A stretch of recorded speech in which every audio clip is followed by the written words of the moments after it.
Bonjour à tous, merci d'être venus. Alors, ça va être peut-être un petit peu aride au départ parce que, contrairement aux conférences précédentes où il y avait beaucoup d'images de jouets, etc., c'est plus difficile de photographier les bonbons du XVIe siècle. Et donc, j'aurais plutôt tendance à avoir des textes et quelques documents d'archives que des photos, à part ce qui est plus récent. Donc, en introduction déjà amorcée par notre présidente, la culture d'enfance, c'est ce qui m'intéresse. Elle a mis des siècles à s'élaborer et elle a créé des objets spécifiques pour enfants. Donc le pôle du jeu, c'est les jouets, le pôle de la lecture et des histoires, c'est les livres pour enfants, et le pôle de la gourmandise, c'est des gâteaux, des sucreries et des fruits. Mais finalement, on s'aperçoit que le bonbon va prendre une place symbolique particulière dans la culture occidentale et donc devenir effectivement le troisième pôle des objets de la culture d'enfance. Et les recherches que je vais vous montrer vont confirmer cette position symboliquement importante du bonbon. Alors, d'abord l'apparition du mot bonbon, hein, c'est la première chose qu'on me demande. C'est du reste comme ça qu'a commencé cette recherche. L'éditeur à qui je remettais un livre, il m'a dit « Et le bonbon, ça date de quand ?» Alors, j'ignorais parfaitement à l'époque et j'ai essayé de répondre à sa question. Donc, l'apparition du mot se fait d'abord dans un journal qui n'était pas fait pour être publié, qui était manuscrit. C'est le journal d'Héroard, le médecin de Louis XIII enfant, et qui raconte pour le 24 octobre 1604 que l'enfant donc était gai, il avait quand même le visage blafard, et le roi qui l'envoie chercher, l'enfant ne veut pas venir. Et donc pour le tenter, on lui dit « Papa lui donnera du bon bon ». Donc quand c'est en deux mots comme ça, c'est un mot de matière, comme du charbon ou du bois, et donc il accepte de venir, et tiré un peu par force, il rentre dans la chambre de la reine où était le roi, et là, le roi lui donne du sucre rosa, c'est-à-dire du sucre dur, candu, mais parfumé avec de l'eau de rose. Hein. Et il l'embrasse, le baise, et en fait autant à la reine. Il s'endort, et il a beaucoup toussé, mais le sucre rosa, c'est qu'on lui redonne, n'oubliez pas qu'on sort d'une période où le sucre était dans la pharmacopée, faisait partie des éléments que les apothicaires utilisaient et qui donc correspondaient tout à fait à un produit de santé et pas encore, bien qu'on le savait bien, puisque s'il en réclame, c'est qu'il aime ça, au plaisir des enfants. Et si on consulte les dictionnaires de l'époque, le mot bonbon n'apparaît pas au XVIe siècle, on le retrouve à partir de 1640 dans le dictionnaire italien d'Antoine Houdin, recherche italienne. Et en italien, il dit que c'est un mot enfantin qu'on peut remplacer par dunanant. Bon, après, on ne retrouvera plus ce mot dans ce sens-là. Et le même auteur, Antoine Houdin, fait un dictionnaire espagnol en 1945. Il traduit bonbon par cocas en espagnol. Et il précise, pour apaiser les petits-enfants, on leur dit qu'on leur donnera des cocas, qui est autant que si on leur donnait des pignons mondés. Alors les pignons mondés, c'est le pignon auquel on a retiré l'écorce, et qui effectivement est une petite friandise comme les noix ou les noisettes, et qu'on pouvait après tremper dans du sucre et transformer dans ce qui sera appelé plus tard la dragée. Enfin, qu'on appelait déjà la dragée, mais voilà. Donc en fait, les lexicographes nous apprennent tout de suite, et on le voit par ceux qui suivent ensuite, là, dans un dictionnaire français, allemand, latin en 1642, parle du bonbon, et là il écrit, on est à la même époque, il l'écrit en un mot et pas en deux. Quelque chose de bon à manger, il n'y a pas de mot allemand correspondant. Et il dit que c'est un mot d'enfant. De même, Richelet, en 1680, lui il écrit en deux mots mais avec un trait d'union, qui dit que c'est un terme d'enfant, il le définit comme des petites friandises, l'exemple étant donner des bonbons à un enfant. Donc on est dès le départ bien dans l'horizon de l'enfant. Furquière en 1690 est toujours plus intéressant, c'est lui qui donne le vocabulaire le plus riche, et bonbon, terme enfantin qui signifie quelques friandises qu'on donne aux enfants. Donc la destination enfantine semble bien être la seule destination du bonbon dès ses origines dans la première moitié du XVIIe siècle. J'ajoute que c'est ce que les linguistes appellent un mot à redoublement consonantique qui est typique du vocabulaire enfantin. Papa, mama, poupa, etc. Tous ces mots à redoublement consonantique sont en fait des mots qui sont d'habitude attribués aux enfants qui commencent à parler et qu'on reprend que, en fait, les nourrices reprennent avant que la langue écrite l'accepte et le fasse rentrer dans les usages de la langue de bon usage. Alors, quelques premiers textes sur ce bonbon qui sont de la fin du XVIIe siècle et qui sont justement des contes. Madame d'Aulnoy et Charles Perrault, dans La Belle au bois dormant, la première version est parue dans un périodique en 1696. La mère du prince charmant, qui est une ogresse, veut absolument manger sa petite fille pour son déjeuner ou petit déjeuner, je ne sais pas. Et elle envoie un serviteur avec son grand couteau pour la tuer. Et dès qu'il arrive à la chambre de la petite Aurore, celle-ci, qui avait 4 ans, vient en sautant et en riant se jeter à son col et lui demander du bonbon. Donc là, c'est un usage qui montre que c'était vraiment la friandise et que le serviteur familier de la maison pouvait donner comme ça du bonbon aux enfants. Madame d'Aulnoy dans Finette Cendron, qui est le petit pousset des filles, les parents perdent leur fille dans la forêt et Finette, qui joue le rôle du petit pousset, les réveille et leur conte l'histoire et ensuite elle va les sauver. Mais pour ça, elles lui ont promis, les sœurs qui ne l'aiment pas beaucoup d'habitude, de lui donner leurs belles poupées, leurs petits ménages d'argent, leurs autres jouets et leurs bonbons. Il faut faire très attention à une phrase de ce type. C'est une énumération de ce qu'on pourrait appeler, entre guillemets, les biens de l'enfant. Et donc, dans ces biens de l'enfant, il y en a un qui est le bonbon, qui est de l'ordre de la nourriture, et qui est le seul, qui n'est pas du côté des jouets, et qui est relié aux jouets comme étant les biens que l'enfant peut donner à un autre, à sa sœur. Et cette notion de bien de l'enfant est extrêmement importante parce que vous voyez bien que ça valorise l'objet de la gourmandise pour le mettre au même titre que les autres objets de l'enfant qui lui sont chers et qui lui sont propres, c'est-à-dire qui lui appartiennent.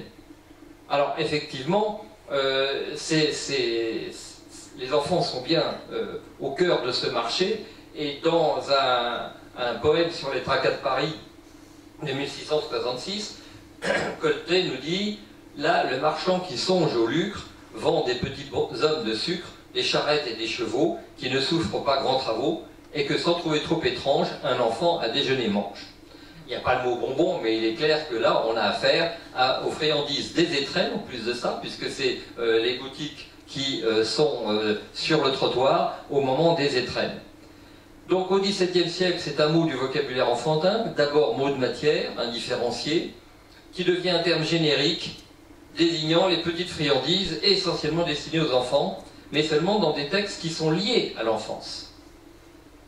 Au XVIIIe siècle, cette relation du bonbon à l'enfance va s'approfondir et on va à ce moment-là justement mieux réfléchir encore sur la notion de bien de l'enfant et voir ce que philosophes et pédagogues peuvent penser de ces objets par rapport à l'éducation des enfants.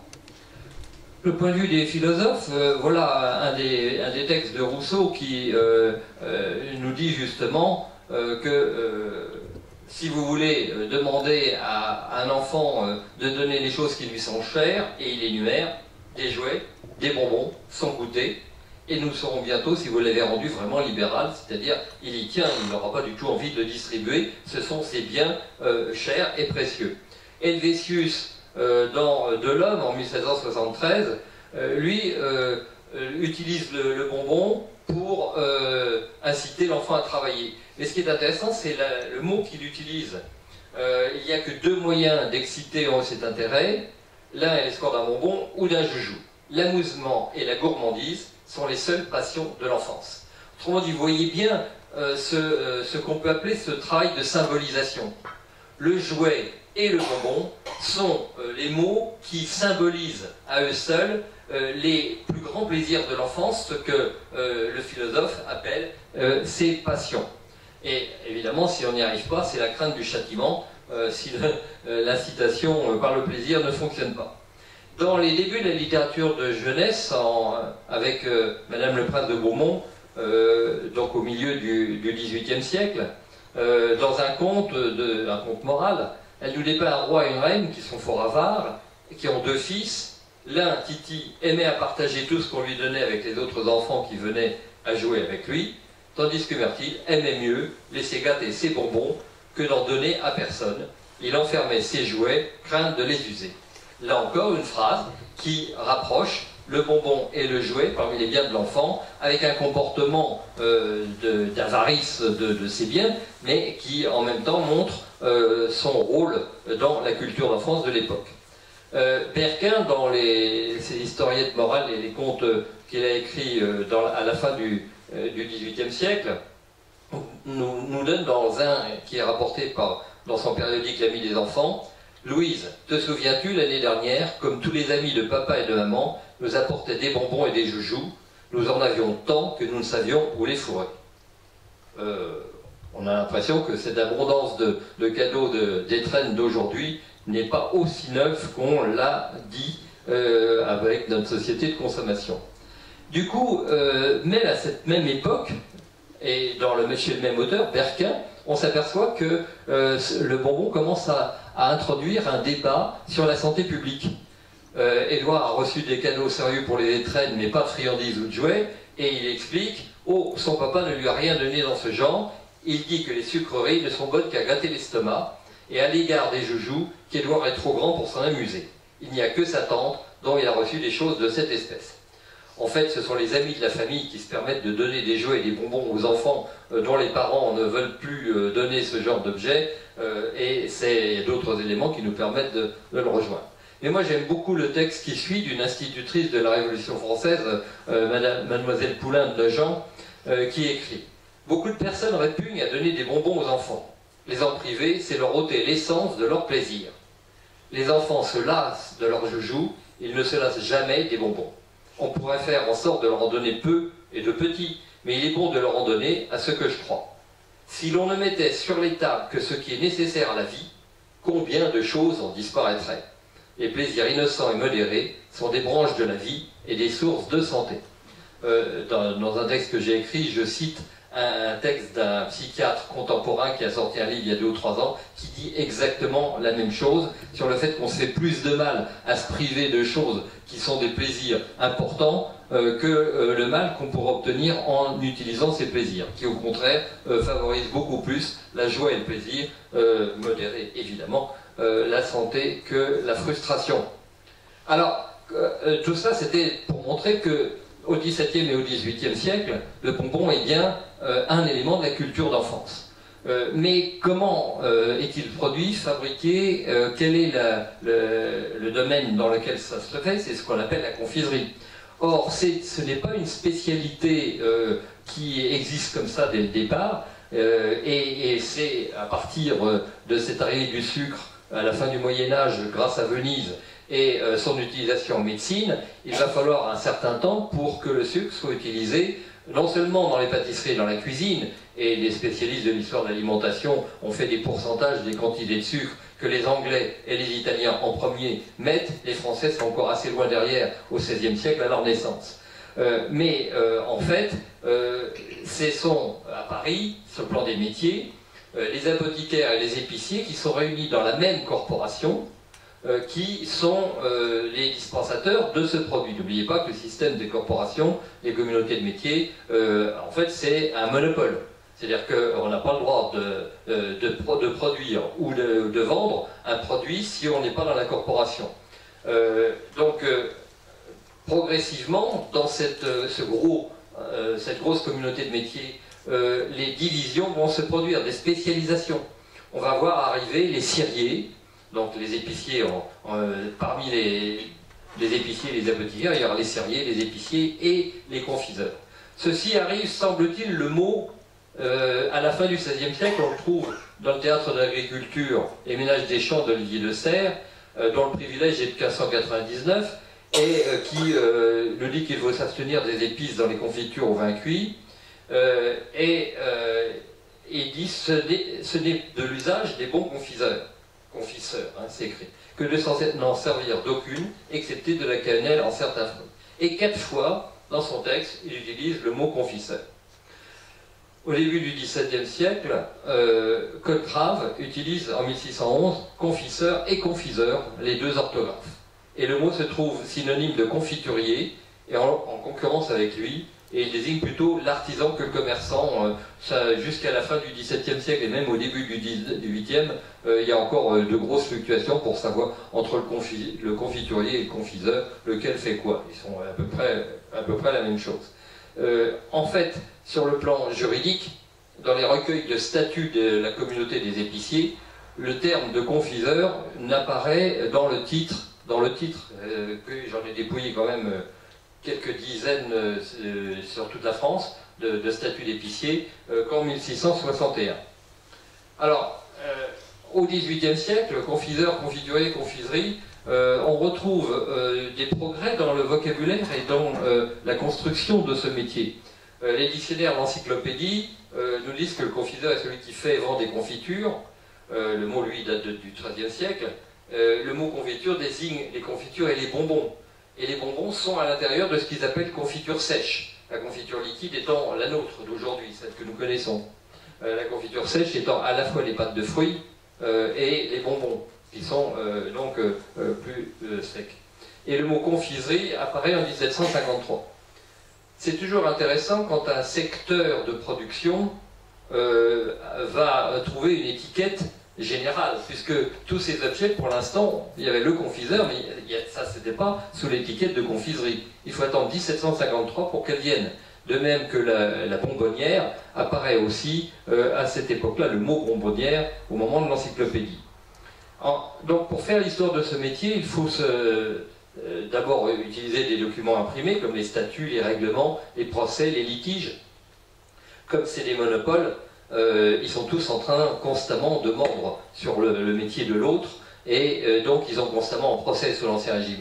Ce qui fait que vous avez des factums et des procès entre corps de métier qui vous renseignent sur ce que fait l'un ou l'autre et pourquoi on accuse les uns ou les autres de marcher sur nos brisés. Alors, les archives, elles, en dehors des documents imprimés, nous permettent d'aller directement, depuis le début du XVIIe siècle jusqu'à la fin du XIXe dans mes recherches, donc dans les boutiques, réellement à l'intérieur de ces confiseries pour comprendre comment ça fonctionne et comment le métier s'élabore. Dans l'encyclopédie de Diderot, vous avez à l'article confiseur une planche qui montre un laboratoire où l'on fait la dragée lisse et la dragée perlée. Je ne vais pas vous redire toutes les différences de cuisson du sucre et ce que ça implique au point de vue du vocabulaire technique, mais vous voyez que l'ouvrier fait tourner la dragée dans une bassine branlante pour la lisser. Il y a toujours des braises en dessous et à côté, il y a un ouvrier qui a une poêle avec du sucre liquide qui, propre à l'ouvrage, c'est-à-dire prête à être mise en œuvre. L'ouvrier qui fait la dragée perlée à droite, le perloir suspendu à une corde. Bon, le sucre cuit en coule, et au milieu, c'est l'ouvrier qui fait de la dragée autonome, 3 modes de fabrication de la dragée suivant le résultat que l'on veut obtenir. Alors, finalement, les bonbons vont quand même exister chez les confiseurs, même s'ils ne s'appellent pas bonbons au début. C'est ça qui est intéressant, c'est qu'au XVIIe siècle, dans le furetière, vous avez les noms spécifiques de tous les types de jouets et le mot jouet, et comme fonctionne un dictionnaire, on renvoie sur le mot hocher, on dit c'est un jouet pour le petit enfant. Eh bien, il n'y a pas de terme générique qui serait celui de bonbon dans le dictionnaire de furetière. Il n'y a pas le lien avec les termes précis techniques comme les dragées, les pastilles, le cachou, la praline, qui sont les types de bonbons que l'on cite dans les dictionnaires et pour lesquels on essaye de donner à la fois une description et en même temps une étymologie, assez souvent. La praline, tout le monde sait, c'est l'invention du cuisinier du maréchal Duplessis Pralin. C'est une amande rissolée dans du sucre. Alors, donc il y a des bonbons, même si le terme ne les désigne pas encore, et pourtant le mot va apparaître progressivement, et jusqu'à présent, moi je le connaissais qu'à la fin du XVIIIe siècle, et puis en dépouillant les petites annonces au XVIIIe siècle, dans le Mercure de France, ou dans les almanachs, on s'aperçoit que ça apparaît, écrit avec un M, bonbon, comme en portugais. Et donc le Fidèle Berger, qui est de la grande confiserie de la rue des Lombards, en 1772, et Lafaille, qui est lui-même donc un parfumeur, et on s'aperçoit qu'une partie des bonbons sont fabriqués par les parfumeurs ou les confiseurs. Pourquoi le parfumeur? Parce que très souvent, dans la confiserie, il y a à la fois de la distillation, donc distillation implique parfum, et parfumer les bonbons, ça fait partie des choses centrales. Donc la technique du parfumeur lui permet de fabriquer des bonbons. Ce qui fait qu'on va trouver, comme Lafaille, aux Armes de Soubise, rue Plâtrière, tient un des plus superbes magasins et les mieux assortis en poudre, pommades, parfums et bonbons de première qualité. À la ville de Verdun, qui n'est pas Verdun-sur-Garonne, Pierre Camus, rue des Lombards, lui aussi invente de nouveaux bonbons très délicats, connus sous le nom de pastilles chinoises et pistaches en chemise. Alors là encore, ce qui est assez amusant, c'est qu'on a des dénominations qui nous échappent complètement. J'avais eu la même chose dans les inventaires après l'essai pour les jouets. On vous donne des noms de jouets, vous ne savez pas à quoi ça correspond.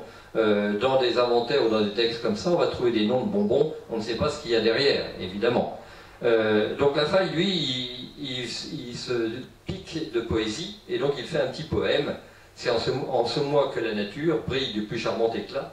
Les dents font pour la bouche une riche parure, racines, élixir, excellent opia. Vous les conserveront aussi fermes que belles. Sans crainte, vous pourrez croquer de nos bonbons, amandes, diablotins, pralines, macarons. Vous nous en direz des nouvelles. Voilà de la publicité en vers, donc en 1773. Alors, autre publicité, chez le sieur Minard, confiseur, on trouve des bonbons à la Marlboro et autres, des mécaniques, des jouets d'enfants, des surprises, des almanachs dans des pistaches, des ouvrages en sucre, des dragées très fines, et véritable eau de vie d'andaille et autres liqueurs. Et puis une annonce de Toulouse, elle se rapproche un petit peu, en 1785, le sieur Calvet, maître parfumeur, rue des Augustins, près l'Échange, vient de recevoir de Paris un assortiment de pastillages, de bonbonnières et autres marchandises du même genre. On trouve aussi chez lui toutes sortes de bonbons. Donc, il y en a d'autres annonces à Toulouse. En fait, si ça ne vient pas de Paris, on considère que c'est moins bien. C'est quand même Paris qui est le grand centre de fabrication des bonbons.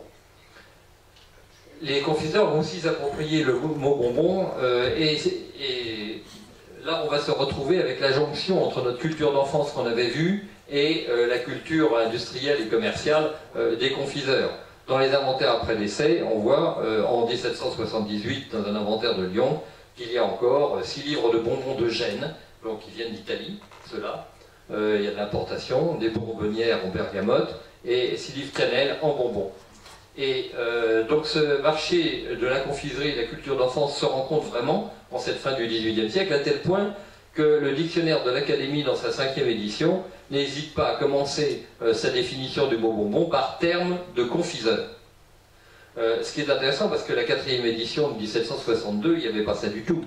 Donc c'est une perception nouvelle de ce terme de la culture d'enfance par les professionnels de la confiserie, perception qui va donc se prolonger et s'augmenter largement au cours du XIXe siècle.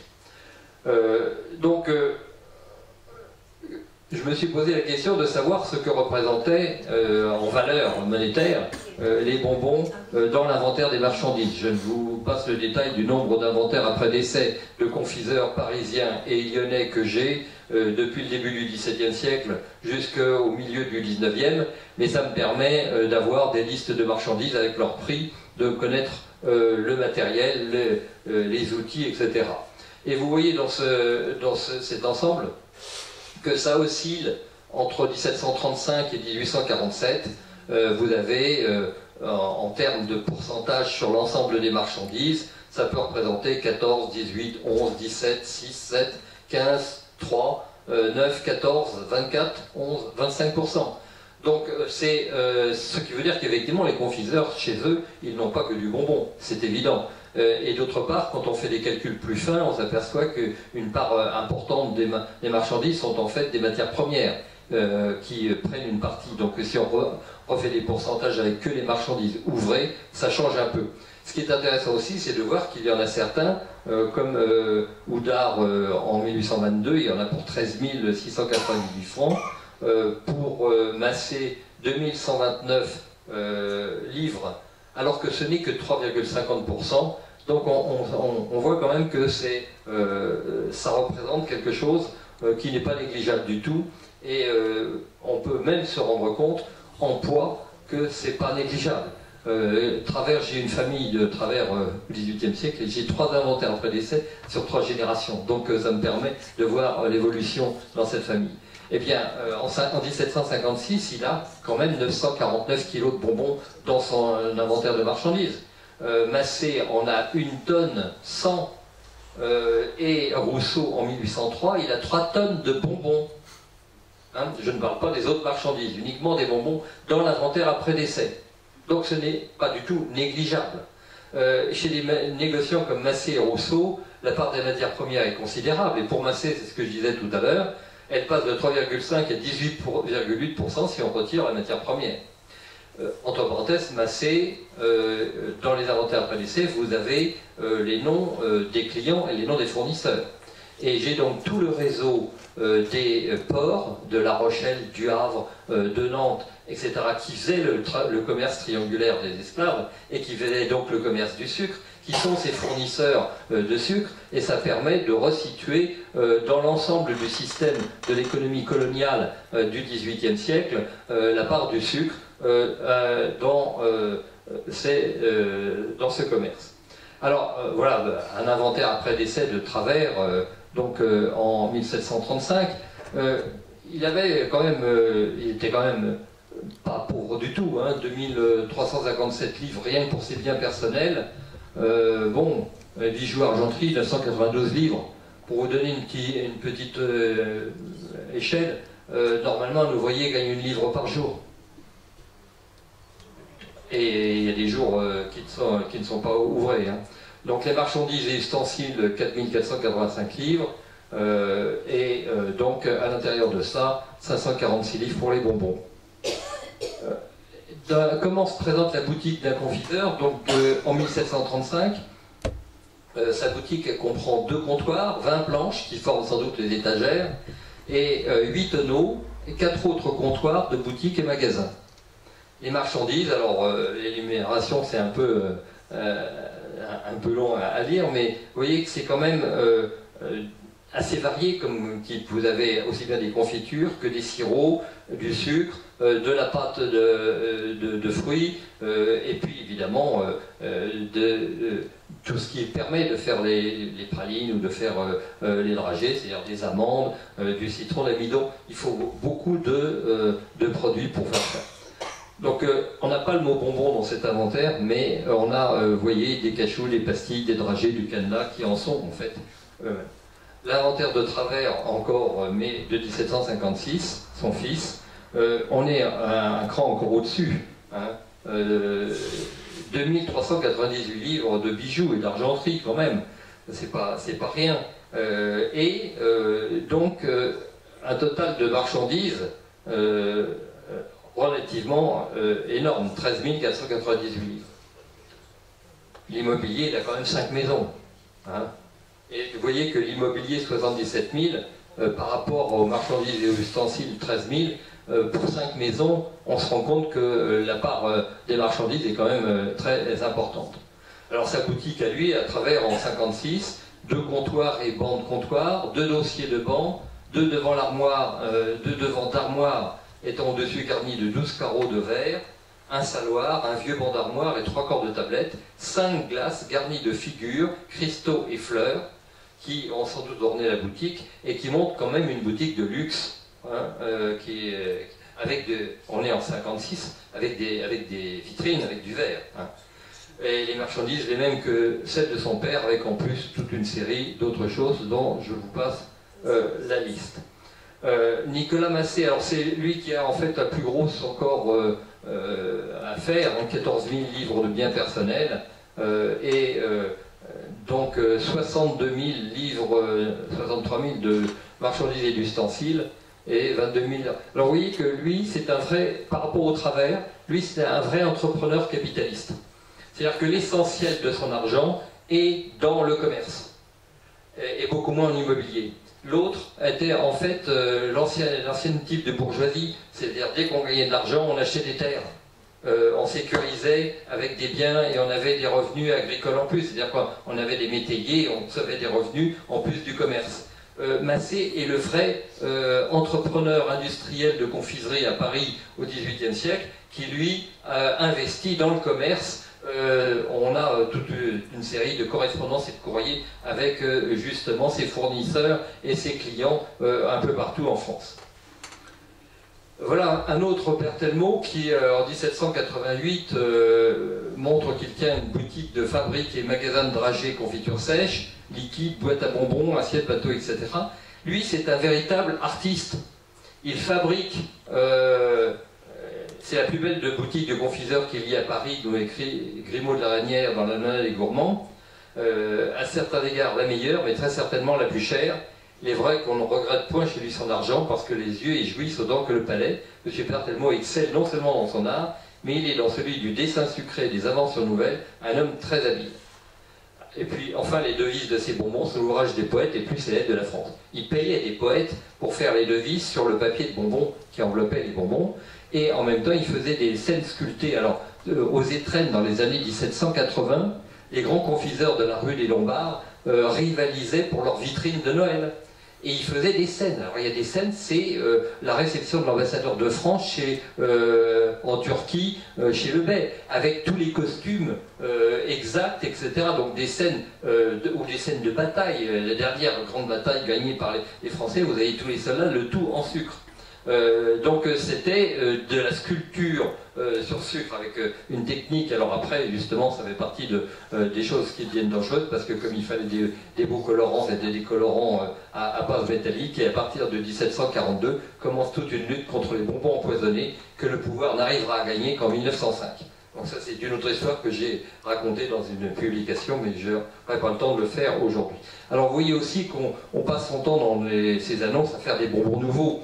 Mais il dit qu'en fait, ils se ressemblent tous, car ce ne sont guère que des croûtes de pastillage farcies de riches confitures, et dont l'énumération remplirait un tiers de ce volume.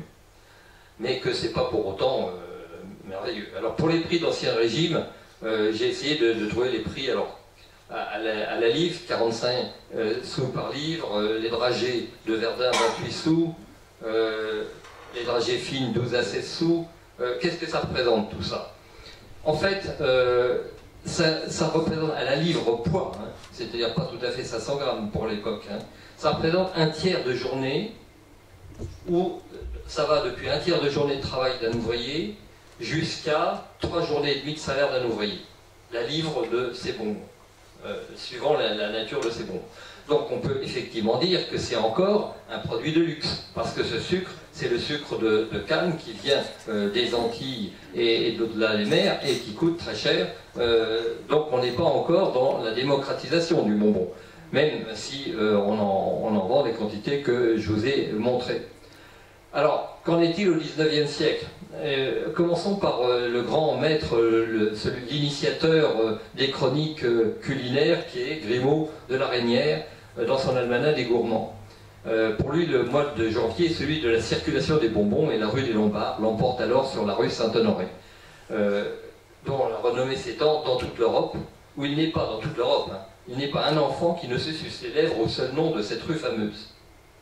La bonbonnerie, alors le terme apparaît à l'époque, fin 18e, début 19e, est devenu un secteur spécifique de la confiserie, et Pierre Larousse, dans son dictionnaire de 1867, disait « La bonbonnerie est le véritable triomphe du confiseur ».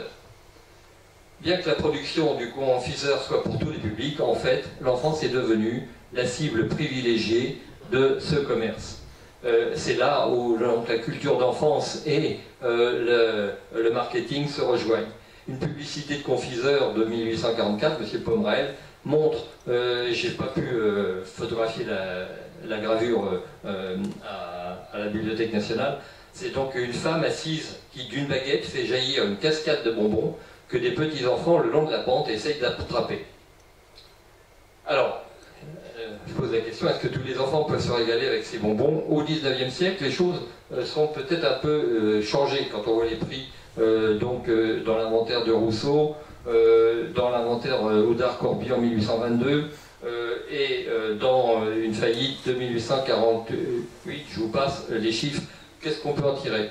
On peut en tirer que le prix au kilo en 1803 de bonbons assortis était de 4,80 francs, et il est en 48 de 3 francs, moins 37,5%. En 1822, les bonbons enveloppés à 4 francs passent à 3,20 ou 3,50 en 48, baisse de moins 20 ou de moins 12%. Autrement dit, il y a bien une baisse sensible qui se vérifie sur d'autres produits sucrés. Vous savez pourquoi? Parce que tout simplement à cause des Anglais qui ont fait le blocus de la France, et quand on n'arrivait plus à avoir le sucre des Antilles, eh bien on a inventé le sucre de betterave. Et le sucre de betterave a permis d'abaisser considérablement le coût du sucre. La véritable démocratisation du bonbon en France, c'est grâce aux Anglais. Donc là, le kilo de dragée coûte 0,80 à 5 francs, ce qui représente un tiers à une journée et un tiers de travail. L'autre, c'était 3 journées et demie. Donc on est à peu près à la même proportion pour le début, mais ça ne monte pas aussi haut que sous l'Ancien Régime.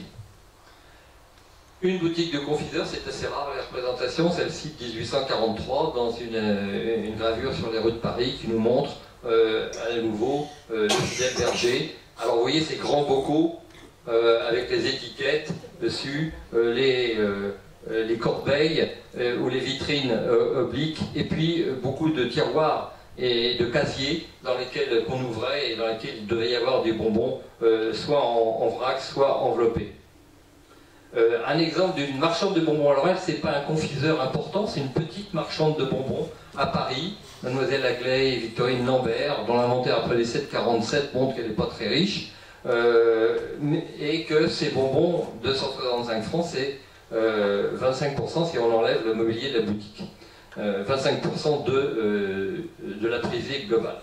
Et là encore, on a des bonbons qui sont vendus dans des emballages qu'on nous donne, c'est-à-dire des bourses pleines, des malles en carton, des paniers en carton, des chaufferettes, des cuvettes en étain, des bocaux en vrac. Donc vous voyez, on a aussi une présentation, un packaging, comme on dirait aujourd'hui, qui est très différent. Et ce qui est intéressant, c'est qu'il y a aussi 63 francs 50 de jouets d'enfants, 35 boîtes divers de jouets d'enfants, poupées en porcelaine, des chaufferettes, des paniers d'école, des corbeilles à baquets remplies de bonbons. Donc on a un mélange de bonbons. Et c'est pas ça renforce ce que je vous disais et qui commençait déjà dès l'Ancien Régime au XVIIIe siècle, c'est que les confiseurs et les marchands de jouets, c'est même combat, c'est la cible enfantine qui est visée. Chervin en 1760 vend aux étrennes bonbons et jouets. Minard, en 84, jouets d'enfants, dragées, bonbons.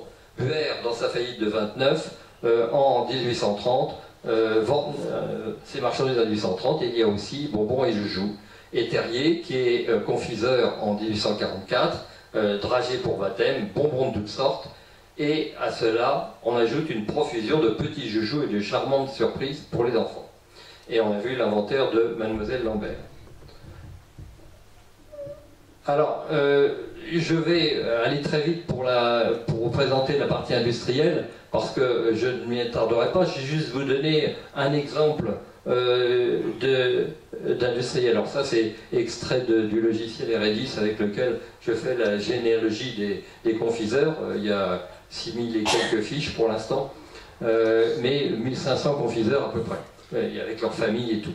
Donc Joseph Julien Jacquin, qui vient du Jura, est un horloger, un ingénieur qui dispose plusieurs brevets, qui invente des métiers pour l'industrie textile, et puis qui va se reconvertir et créer une entreprise de fabrication de dragées, que sa veuve, alors c'était un républicain, il meurt jeune, ses fils seront poursuivis politiquement par le Second Empire à cause de leurs idées, mais bon, l'affaire va quand même continuer, et sa veuve, avec 2 de ses fils, il y en a un qui s'est enfui aux États-Unis pour ne pas être mis en prison, vont continuer une entreprise qui va devenir modèle, parce que on est absolument, alors du coup là, vraiment dans le système industriel. Ils n'arrêtent pas de déposer des brevets d'invention.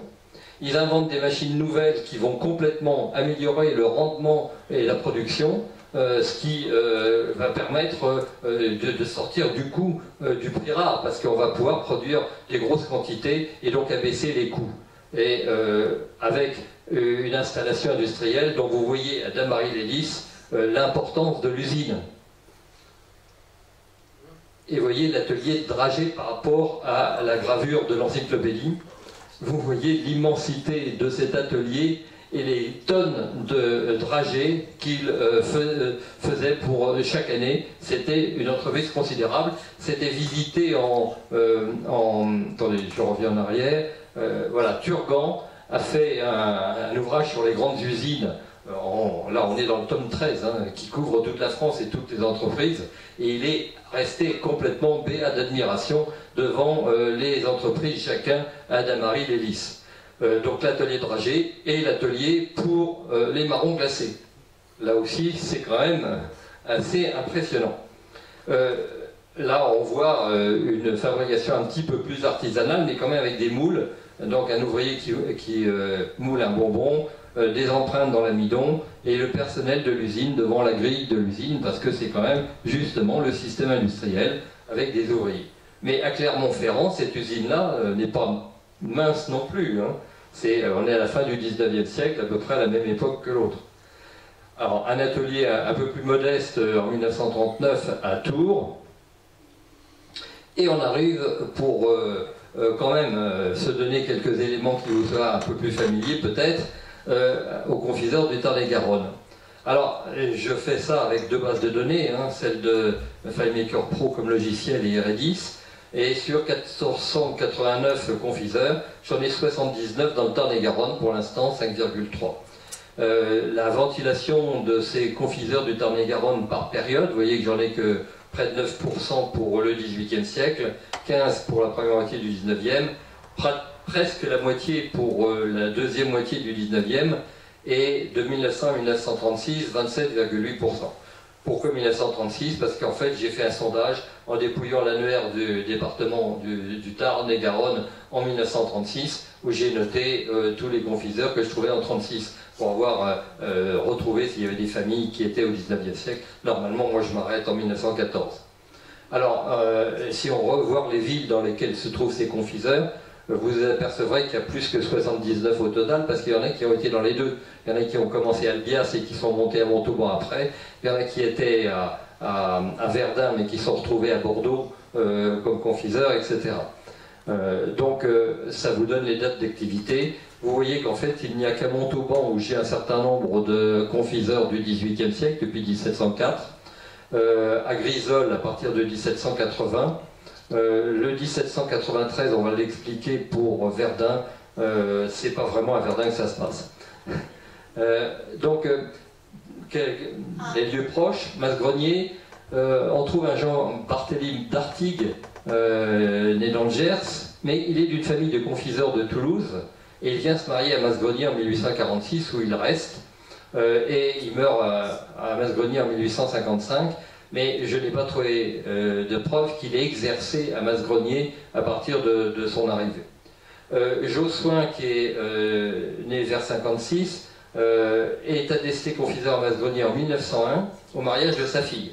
Mais il vient d'Alger. En fait, sa fille est née à Marengo en Algérie, il n'est habitant du Masque depuis peu, et je ne sais pas s'il a continué après. En 1936, on signale un Simor sans prénom, qui était confiseur et fabricant de conserves, à la fois. Mais je n'en sais pas plus. Si vous connaissez ce Simor personnellement, je vous prie de me le présenter. À Verdun-sur-Garonne, on a deux Verdunois qui, en fait, sont des confiseurs de Paris. L'un est né vers 1763, l'autre 1772, et ils sont partis de Verdun pour arriver à Paris, où ils ont été apprentis dans la rue des Lombards, avant de prendre leur propre boutique, et on les retrouve dans les almanachs du commerce et autres sources, pour Charles Arnoux jusqu'en 1803, et son fils, lui, est confiseur distillateur de 1807 à 1827. François Guillot, lui aussi arrive rue des Lombards. Alors, j'ai dépouillé toutes les cartes de sûreté de Paris, hein, de 92-93, de façon à noter les métiers, parce que là, on a les métiers, il y a les provenances, il y a les origines. C'est comme ça que je trouve Laurent. Né à Verdun, parce que c'est indiqué sur la carte de sûreté de Paris. Donc, il habite rue du Faubourg Saint-Denis, de 1806 à 1823, François Guillot. Deux autres Verdunois sont partis exercer, eux, à Bordeaux. Jean-Pierre Courdy, qui est né en 86, qui est conscrit en 1606. Il demande à Verdun un passeport en 1807 pour Bordeaux, et il est dit confiseur. Alpinien Petit, né à Verdun en 1771, est à Bordeaux, habite Bordeaux en tant que confiseur, et il demande un passeport pour affaires d'intérêt, donc il va à la Martinique chercher ses approvisionnements en sucre de confiseur bordelais. Et en 1816, voilà, j'en sais pas plus. Et finalement, j'ai trouvé qu'un seul confiseur, réellement confiseur à Verdun, qui en fait est Georges Gineste, fils d'un épicier, Jean-Baptiste, est aussi épicier, et apparaît comme confiseur uniquement dans un acte d'état civil de 1900. Il l'est peut-être avant, mais moi pour l'instant, n'ayant pas encore de documents d'archives notariales, c'est à partir de l'état civil que je dépouille et que je trouve les mentions des professions. Alors, à Grisol, il y a deux familles, les Chambert et les Miegeville. Donc Jean-Raymond Chambert, qui est meunier, négociant, consul de Grisol, et sa fille épouse Cernin Miegeville, qui est un confiseur, né à Toulouse. Et lorsque naît leur fille, il n'est pas du tout à Grisol, lui, il est à Bordeaux, il ne vient pas pour la naissance de sa fille, en 1780, il est confiseur à Bordeaux. Géraud-Dominique Chambert, le frère de Marie, qui est né à Grisol, c'est 1755, il a attesté confiseur, c'est pas 1800, c'est 1755, il a attesté confiseur en 1783, il se marie en 90, et après on le dit cultivateur en 94, propriétaire en 96, puis négociant.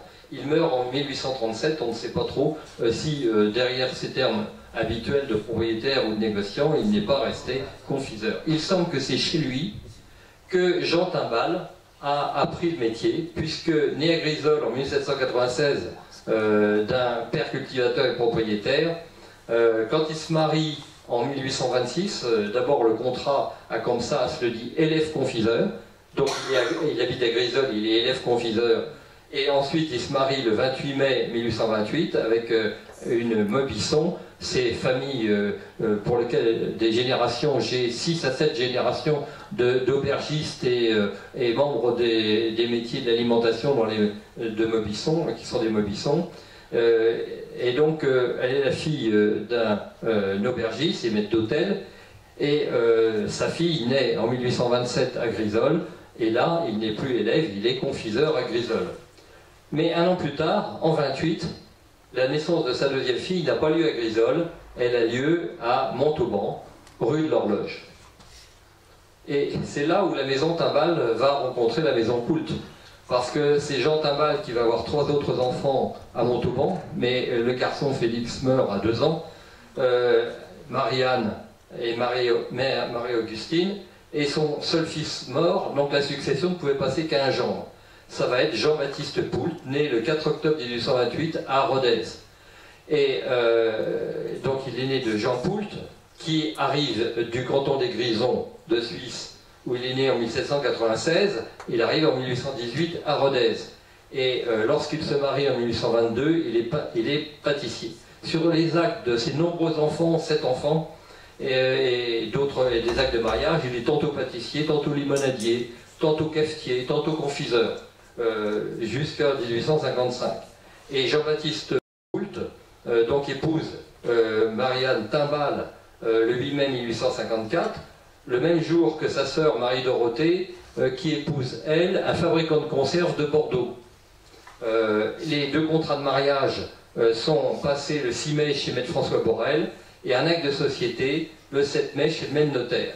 À cette date, Jean Timbal est au 21 rue des Carmes, et Jean-Baptiste Poult est domicilié chez son beau-père. L'article 1 de la société, de l'acte de société, c'est qu'il est formé entre M. Timbal et Poult une société en nom collectif, ayant pour but la fabrication et le commerce de la confiserie, de la pâtisserie, des eaux gazeuses et de tout ce qui s'y rattache. Voilà l'acte de société que je ne vous demande pas de lire parce qu'il est un petit peu flou d'une part et d'autre part c'est un petit. Mais donc j'ai quand même un certain nombre d'actes notariés de société. J'ai presque tous les contrats de mariage de certains de ces gens-là pris aux archives départementales à Montauban. Alors, la société Timbal et Poult, d'abord, le contrat de mariage nous apprend aussi que le futur époux apporte 5000 francs qui sont ses propres économies et 5000 francs que lui donne son père. Donc c'est quand même 10 000 francs, c'est pas mal. 10 000 francs en 1854, c'est des francs or. Hein. La future reçoit 4 000 francs de son père et apporte ses bijoux et ses vêtements. On retrouve Jean Timbal comme confiseur rue des Carmes jusqu'en 56, puis après il déménage. Il passe rue Ingres jusqu'en 1860 et il meurt en 70 rue du Fort. Alors que son gendre, Jean-Baptiste, donc est attesté d'abord pâtissier, rue des Carmes, jusqu'en 58. Et ensuite on le nomme confiseur en 1860-67. Il a donc gardé la boutique de son beau-père, dont il était le pâtissier. En fait, comme c'était une famille qui faisait à la fois pâtisserie et confiserie, Timbal avait besoin d'un pâtissier pour élargir ses marchandises. À sa mort en 1900, il est dit ancien pâtissier, mais ce n'est pas lui qui a créé l'entreprise Poult. Son neveu est en fait ce créateur, Jean-Émile Poult, qui est né le 1er septembre 1862 à Rodez, fils de Jean-Adolphe, pâtissier et confiseur, frère de Jean-Baptiste, donc c'est le neveu de Jean-Baptiste, et il épouse donc une meulie à Villefranche-du-Rouergue en 86, et à la naissance de leur fille, il est pâtissier à Montauban, au 17 rue des Carmes, à côté de la boutique de son oncle qui était au 21. Alors j'ai été photographié le 21 tout à l'heure, j'ai pas eu le temps de le mettre sur l'ordinateur, mais je vais vous montrer le 17. La première boutique de Jean-Émile Poult, qui est dans son jus ou presque, puisque vous avez encore en fer forgé les années 1852 marquées au-dessus des deux portes du 17. Le 21 est au bout de la rue des Carmes, donc tout en bas, à gauche. Il y a un 21 bis aujourd'hui avec deux boutiques. Il me semble que ça devait en former qu'une à l'époque, et c'était la première boutique donc pas la première, la deuxième, parce que le Timbal était d'abord rue de l'Horloge, et ensuite il s'est déplacé une rue à côté, rue des Carmes. Alors les Poult viennent des Grisons, mais à Montauban, il y a d'autres Suisses, les frères Grédig, André et Pierre, qui viennent aussi des Grisons, de Célérina ou Schlaringa. André est attesté confiseur dès 1827 à Montauban, il s'y marie en 1830, et il est installé place Royale, couvert du fruit. Il est toujours confiseur en 1849, et il meurt en 1976. Pierre, son frère, se marie, on ne sait pas où, j'ai pas trouvé, et sa fille Marguerite, née à Montauban, le 28 janvier 1938, il y est confiseur au faubourg toulousain, encore attesté en 1949 et meurt en 1972.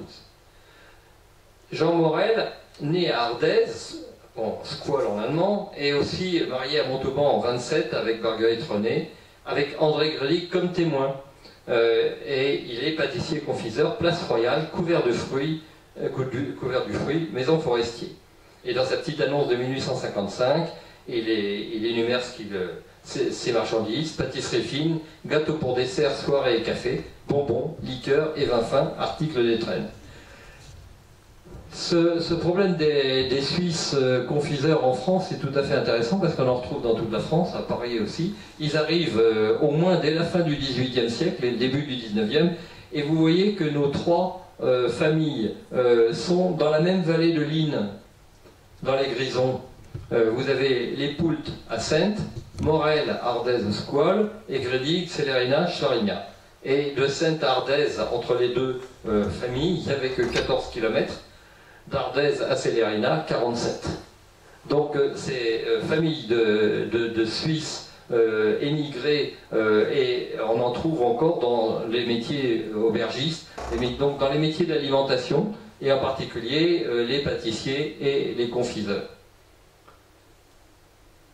Alors, vous avez ici la boîte d'un confiseur de Montauban, enfin qui en fait est né en 1879, je n'ai pas encore trouvé l'endroit, qui est ouvrier confiseur en 1902 chez Auguste Latreille à Albias, et il est encore confiseur en 1906 puisque c'est une date à laquelle lui naît une fille. Il a été épousé à Bagnères de Luchon, sa femme qui pourtant était née à Montpezat-de-Quercy, donc je ne sais pas trop tous les voyages qu'il a pu faire.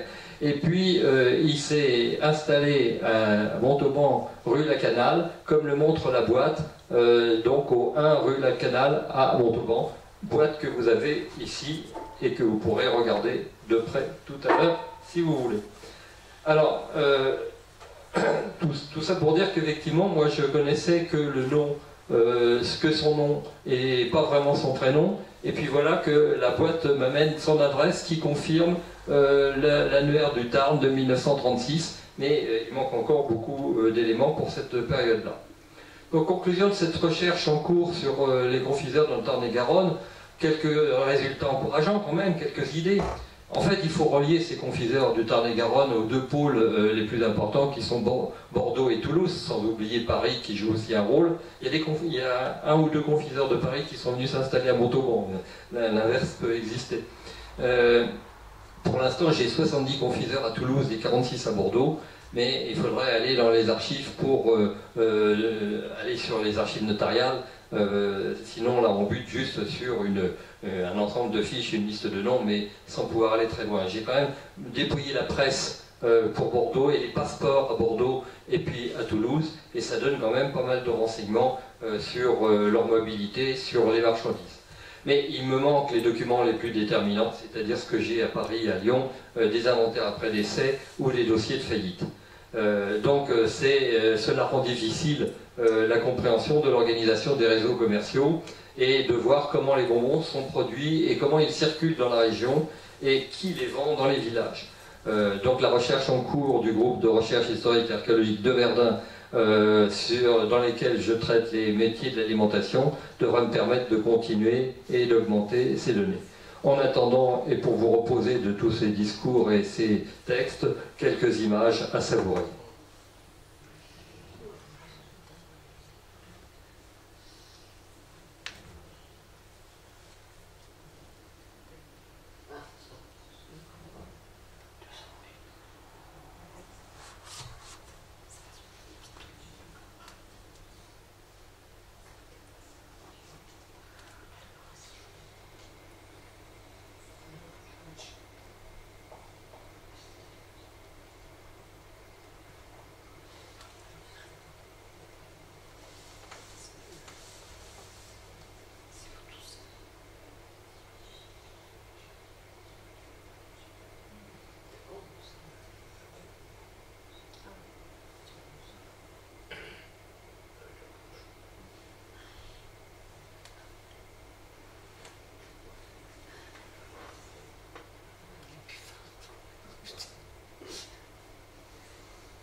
Les bonbons, mais après j'ai pas pu résister, hein. L'image est tellement... C'est pas loin, c'est pas loin. Et alors celle-là, je ne sais pas si elle est d'actualité à la veille des étrennes. Nous saurons nous en priver. C'est un dessin d'une écolière de 16 ans dans un concours de dessin des écoles communales de la ville de Paris qui a servi d'affiche de propagande pour encourager la population donc à limiter ses consommations. Ces enfants devant la vitrine du confiseur sauront s'en priver. J'ai bien peur que les nôtres aujourd'hui ne sachent pas. Donc en conclusion, vous avez vu comment cette histoire des mots révèle l'histoire des objets, les valeurs culturelles qui s'y attachent. Et on a vu aussi qu'il faut du temps pour que le mot bonbon passe du registre de la langue courante à celui de la langue technique d'un métier, celui de confiseur. Mais en fait, Pendant que ce mot conquiert sa place dans le paysage urbain, que le confiseur conquiert sa place dans le paysage urbain et les habitudes gourmandes, on voit que la configuration des objets culturels de l'enfance se redessine pour inclure le bonbon aux côtés des jouets, jusqu'à former un syntagme figé, jouets et bonbons, qui appartient à l'atmosphère des fêtes de fin d'année, les étrennes d'abord, Noël ensuite. Étudier les confiseurs et le marché du bonbon, c'est essayer de comprendre comment ces petits objets de plaisir arrivent dans les bouches enfantines et aussi dans les nôtres.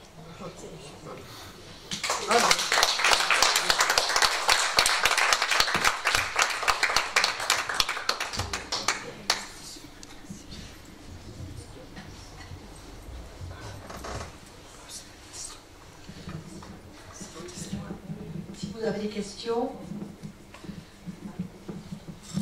On a vu par endroit la présence de cannelle. Comme cannelle ou cannelle. Oui, il y a les goûts évidemment apparaissent difficilement, mais c'est à base de sucre essentiellement. C'est-à-dire qu'en fait, quand on regarde l'inventaire des marchandises d'un confiseur au XVIIIe siècle, on voit qu'il a ses amandes viennent de Provence, que sa cannelle vient de tel endroit, qu'une partie des fruits viennent d'Auvergne. Pour parler du 18e, il va chercher les fruits en Auvergne. C'est-à-dire qu'en fait, le sucre, il arrive soit sous forme de sucre, soit sous forme de cassonade, qui n'a pas le même prix, et donc les épices aussi.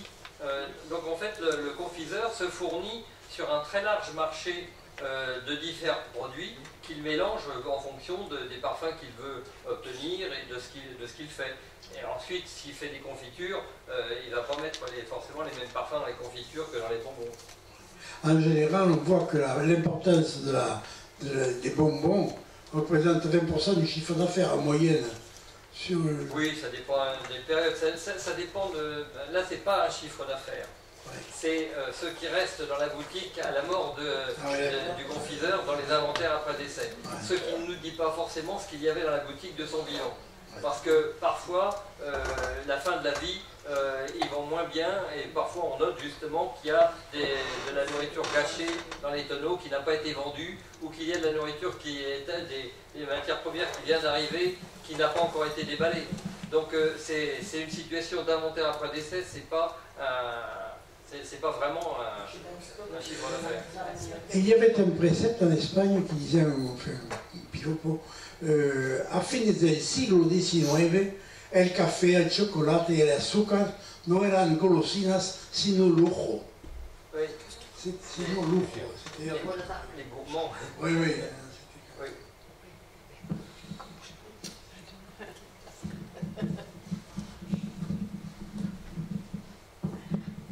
Michel, cette histoire de démocratiser la consommation des bonbons due aux Anglais, je voulais t'assurer que ce n'était pas voulu. Hein. Et c'était même pas qu'on voulait surtout emmerder les Français par ces blocages, mais qu'on voulait protéger les dents des enfants français. Mais ça n'a pas marché parce que vous êtes têtus, vous êtes allés dans le pétrole. Non, c'est pas ça que je voulais dire. Est-ce que tu as eu le temps de regarder le mot, la traduction même pour le mot bonbon dans les autres langues? Parce qu'en anglais on dit sweet, ce qui veut dire sucré. C'est tout. Eh bien, je ne sais pas. Je devrais savoir comment ça se dit en allemand. Est-ce que quelqu'un le sait? Alors, en allemand, on a repris le mot bonbon dans certaines. Pas tout le temps, mais bonbon est repris en portugais, est repris en allemand, en portugais avec un M. En allemand, il est repris, je ne sais pas s'il n'y a pas un M aussi. En italien, c'est confetti. Tout ça, ça vient du mot confire, c'est-à-dire l'opération qui consiste à cuire le sucre, qui a donné toute la famille de confiseurs, confiseries et bonbons en italien. En espagnol, j'ai déjà oublié. Enfin, j'ai fait une douzaine de langues, mais j'ai pas. Dulce, c'est comme sweet. C'est comme sweet. Il y a la notion de douceur qui intervient. Ce qui est intéressant, c'est que le mot bonbon est justement issu du vocabulaire de l'enfance, alors que dans les autres pays, ça ne l'est pas. c'est ça qui m'a semblé intéressant, c'est qu'il me semble que cette relation à la culture d'enfance a un trait spécifiquement français. Oui, oui. Oui, c'est encore l'exception française. Oui, tiens. Je voulais dire aussi juste une autre remarque, c'est que ça m'a frappé que ce n'était que dans les images, une des images, qu'on a vu ou entendu ce soir le mot chocolat. Ce n'était que là. Et tandis que pour nous, enfin pour moi, je pense que le mot chocolat serait dans l'histoire beaucoup plus tôt qu'en fait est arrivé en France. Alors, le chocolat arrive en France au XVIIe siècle. Vous avez un texte fameux de Fénelon où il raconte sous forme d'un conte une île de sucreries avec des fleuves de chocolat. Donc on est fin XVIIe siècle, les cafés commencent à servir des chocolats chauds à ce moment-là. On n'est pas encore dans la fabrication de chocolat friandise dure, on est dans la boisson. Je ne sais pas à quel moment ça va se transformer en friandise dure, mais si je n'étudie pas les chocolatiers, c'est que le partage des professionnels est très net, c'est-à-dire qu'il faut un certain pourcentage de chocolat pour qu'on soit chocolatier dans un produit. Et en deçà de cette utilisation, si on en utilise moins, on peut l'utiliser dans des bonbons.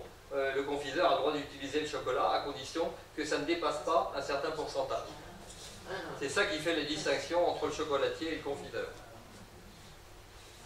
En Italie, au XVIIIe siècle, on allait prendre un chocolat au café Florian, sur la place Saint-Marc avec des... Oui, les grands cafés parisiens étaient des lieux où on allait boire des chocolats aussi. Questions sont terminées? Non. Bon. Tu l'aimes? Bien. Bien, il reste. Merci Michel infiniment. Et vous dire bonsoir. Et voilà. Et à l'année prochaine, en 2017. Ah, le micro, pardon. Je et c'est un gêne. Donc, à l'année prochaine, en 2017, la prochaine réunion, donc, ce sera le 18 janvier pour l'Assemblée Générale.